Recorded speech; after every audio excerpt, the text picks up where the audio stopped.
In this video, I'll be breaking down how to use the AMBOSS question bank in your first year of medical school. The first thing that we want to cover and know about the AMBOSS question bank is how they define their questions.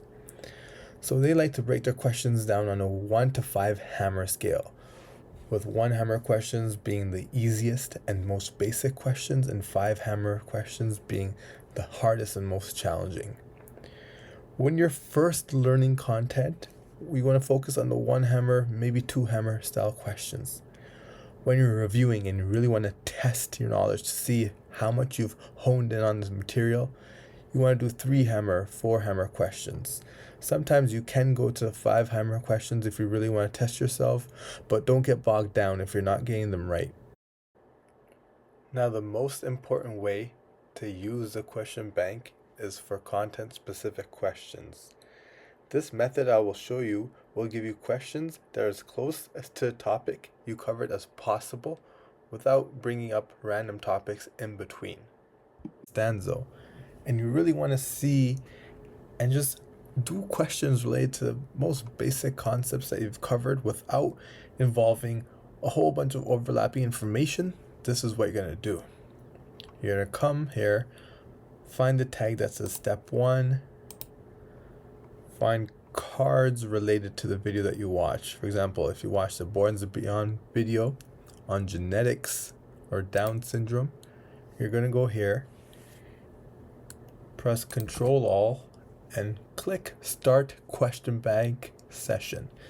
This link comes through the AMBOSS add-on.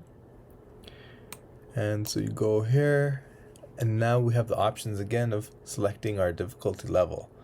So I just watched the video on Down syndrome for the first time. I'm really trying to learn more about it and understand it as much as I can. So I noticed that there are only 2 questions on this, maybe because I've actually done the questions already, most of them. But in this case, it shows I have 2 left. So let's go click Start Question Bank Session. And here we have it, voila. They've given us perfectly detailed questions that relate specifically to what we've learned. Now, when you're doing these questions, in terms of efficiency and being a first-year medical student with having a lot on your plate, read the answer choice that you picked, read the explanation for that, and if it's right, move on. If you're confused with the second option and you just guessed it correctly, read the explanation for a second option as well. If you got the question wrong, of course, read the explanation for the right answer and read the explanation for the wrong answer and move on. If you start reading the explanations for all 5 or 6 choices or 4 choices, whatever it may be, you're going to spend way too long on a question and there's too much work to be done as a first year. This first method of using and doing AMBOSS questions applies to both students that use Anki and students that don't use Anki.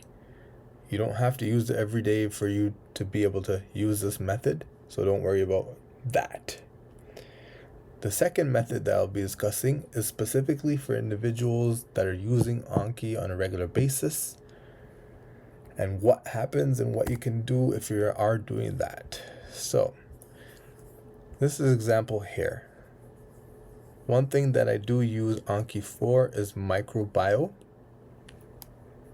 Whenever I do microbio, after a while, if I've seen a card enough times and the card has matured, the AMBOSS question bank add-on will give me questions that relate to the content that has matured. This is a great way to do review questions on materials that you should have pat down already. For example, I come here, say I want to do 2 questions from here. I click Start Session, and voila, I have a question to do right over here. Now, the third way to use a question bank is when you want to do a whole bunch of random questions. You don't really care about whether the questions are related to something you've just covered, and you just want to do a whole bunch of practice to see how much you know before a certain test or an exam coming up. So you go here, create a new question bank session. For exam type, we want to go into USMLE, make sure we're doing step 1 questions. You can leave systems as all of them, symptoms, you don't want to click anything specific, disciplines, leave all of them, and just pick your difficulty and pick how many questions you want to do, and you're good to go. Another thing that I like to do is, for example, I like to use the discipline section to click something like anatomy. So towards the end of the first year, we've covered most of the anatomy, basically all the anatomy that should be on step 1 exam. So I like to do questions based just off the discipline, as it'll give me a whole array of questions that I should be able to answer, if not learn from, as I'm approaching towards my step 1 date. Early as you can, do 2 to 3 questions for every content or for every subject that you cover and you learn. Do 2 to 3 questions on the easiest sections or with the easiest difficulty, and then increase the difficulty as you start reviewing content.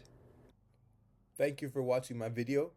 If you found the content to be helpful, please comment, like, and subscribe. Thank you.